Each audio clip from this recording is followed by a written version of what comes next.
Hi viewers, ఈరోజే వాసుదేవ ద్వాదశి. వాసుదేవ అనే పేరు వెనుక రహస్యం ఏంటి, ఈ ద్వాదశికి వాసుదేవ ద్వాదశి అనే పేరు ఎలా వచ్చింది అనేది మనం ఈ వీడియోలో తెలుసుకుందాం. తొలి ఏకాదశి మరునాడు వచ్చే ద్వాదశిని వాసుదేవ ద్వాదశి అంటారు. ఈ రోజు ప్రత్యేకత ఏమిటి అంటే వాసుదేవ ద్వాదశి రోజు కృష్ణుడికి సంబంధించినదనమాట. దీనిని తొలి ఏకాదశి తర్వాత రోజు జరుపుకోవాలి. కానీ ఏకాదశి మిగులు ఉండడం వల్ల తొలి ఏకాదశి రోజే వాసుదేవ ద్వాదశి కూడా వస్తుంది. ఇక వాసుదేవ ద్వాదశి ప్రత్యేకత ఏమిటి అనేది ఇప్పుడు తెలుసుకుందాము. చాతుర్మాస వ్రతాన్ని తొలి ఏకాదశి రోజు ప్రారంభించాలని మన మిగిలిన పురాణాలు చెబుతుంటాయి. ఏకాదశి రోజు శ్రీకృష్ణుని సోదరి సుభద్ర వ్రతం మొదలు పెట్టకపోవటంతో ద్వాదశి రోజు ఆమెకు కృష్ణుడు అంటే వాసుదేవుడు గోపద్మ వ్రతాన్ని ఉపదేశించి 5 ఏళ్ల వ్రతాన్ని ఒకేసారి పూర్తి చేయించాలని కథనం. అందుకే వాసుదేవ ద్వాదశిగా ప్రసిద్ధి చెందిందని భావిస్తారు. ఇక ఈ వాసుదేవ అనే పేరు వెనక రహస్యం ఏమిటి? వాసుదేవుడు అంటే శ్రీ మహావిష్ణువే. విష్ణు నామాల్లో ఒక్కొక్క దానికి ఒక్కో విశిష్టత ఉంటుంది. అలాగే వాసుదేవ నామానికి ప్రత్యేకత కూడా ఉంది. వసుదేవుని కుమారుడైనందున స్వామిని వాసుదేవ అనే పేరు వచ్చింది.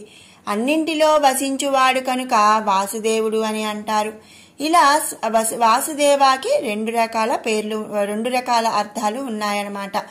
ఇక విష్ణు సహస్రనామంలో సర్వభూత నివాసోసి వాసుదేవ నమోస్తుతే అనేది దీనినే సూచిస్తుందన్నమాట. ఇక అన్ని ప్రాణుల్లో నివసించే ప్రాణశక్తి, చైతన్య శక్తి, ఆత్మపరమైన శక్తికి వాసుదేవం అనే పేరు ఉన్నట్లు మన పెద్దలు చెబుతారు. ప్రాణులను ఆశ్రయించి ఉండే వైశ్వానరాగ్నికి వాసుదేవం అనే పేరు ఉంది. అహం వైశ్వానరో భూత్వా ప్రాణినాం దేహమాశ్రితః అని మన భగవద్గీతలో భగవంతుడు చెప్పిన విషయం వెనుక అర్థం ఇదే. వాసనాద్వాసుదేవస్య వాసితం తే జగత్రయం అంటే అన్నింటా ఆయనే ఉన్నాడని విషయాన్ని విష్ణు సహస్రనామంలో వివరించారన్నమాట. ఇక అర్జునుడు కృష్ణుణ్ణి ఎక్కువగా పిలిచే పేరు కూడా వాసుదేవ అనే.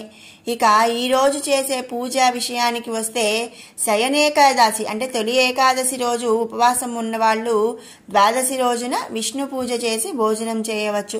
ద్వాదశే పుణ్యతిథి విష్ణువుకి ప్రీతికరమైనదనమాట.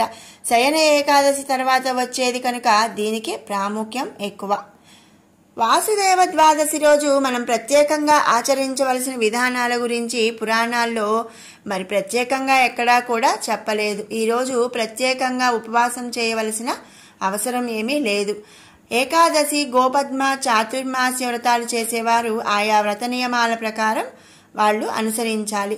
వాసుదేవ ద్వాదశి అని ప్రత్యేకంగా పేర్కొంటున్నాం కాబట్టి ఈరోజు విష్ణు సహస్రనామం పఠించటం అలాగే గోపద్మ వ్రత కథను చదవటం ఎంతో శ్రేయస్కరం అన్నమాట.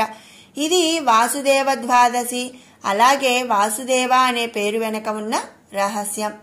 మీకు ఈ వీడియో నచ్చినట్టయితే లైక్ చేయండి, షేర్ చేయండి. ఇలాగే మరిన్ని మంచి వీడియోస్ కోసం మన షడ్రుచులు బై కిరణ్ అనే ఛానల్ని సబ్స్క్రైబ్ చేసుకోండి. మరొక మంచి వీడియోతో మళ్ళీ కలుసుకుందాం. Thanks for watching.